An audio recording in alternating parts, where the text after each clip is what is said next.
নতুন পণ্য বা বিকল্প বাজারে না গিয়েও রপ্তানি আয় বাড়ানো সম্ভব। ডক্টর ইউনূসের সরকার যুক্তরাষ্ট্রের বাজারে জিএসপি প্লাস নিশ্চিত করতে পারলে বাড়তি উদ্যোগ ছাড়াই পোশাক রপ্তানি আয় আরও বাড়াতে পারে প্রায় 15% বেশি। ব্যবসায়ীদের প্রত্যাশা, সরকার প্রধান হিসেবে ডক্টর ইউনূসের প্রথম যুক্তরাষ্ট্র সফর বাণিজ্য প্রসারে সুফল বয়ে আনবে।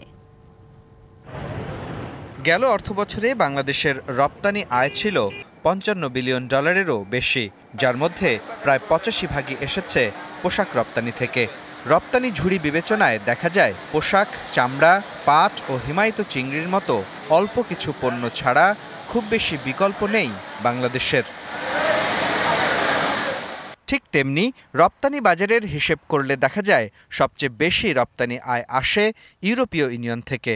আর একক দেশ হিসেবে গেল অর্থবছরের মে পর্যন্ত কেবল যুক্তরাষ্ট্র থেকেই এসেছে প্রায় $8.5 বিলিয়ন।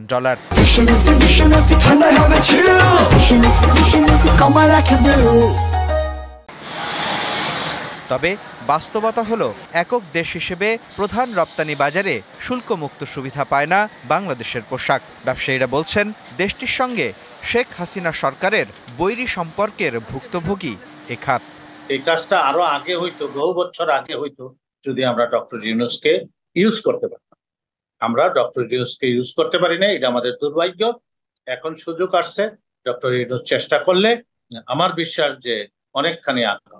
এ অবস্থায় অন্তর্বর্তী সরকারের কাছে তাদের প্রত্যাশা, যুক্তরাষ্ট্রের বাজারে শতভাগ পণ্যের শুল্কমুক্ত প্রবেশাধিকার সুবিধা আদায় করতে পারবে বাংলাদেশ। আমরা কিন্তু পোশাক শিল্পে কখনোই জিএসপি পাইনি, তো আমরা আশা করি এইবার অন্তত ডিউটি ফ্রি অ্যাক্সেস, বেশি দরকার নেই, আপনি 5টা ক্যাটাগরিতে আমার ডিউটি ফ্রি অ্যাক্সেস এনে দেন এবং সেই 5টা ক্যাটাগরির পোশাক শিল্পটাকে থাকুক, তাইলেই দেখবেন বাংলাদেশ অনেক দূরে এগিয়ে গিয়েছে এবং এইটাই হবে এই সরকারের জন্য একটা অন্যতম বড় সাফল্য। আর তা করা গেলে রপ্তানি বৃদ্ধির অন্য কোনো উদ্যোগ ছাড়াই বাংলাদেশের রপ্তানি প্রবৃদ্ধি হতে পারে প্রায় 15% বেশি, যে আয় সহায়ক হবে স্বৈরাচার পরবর্তী দেশ পুনর্গঠনে।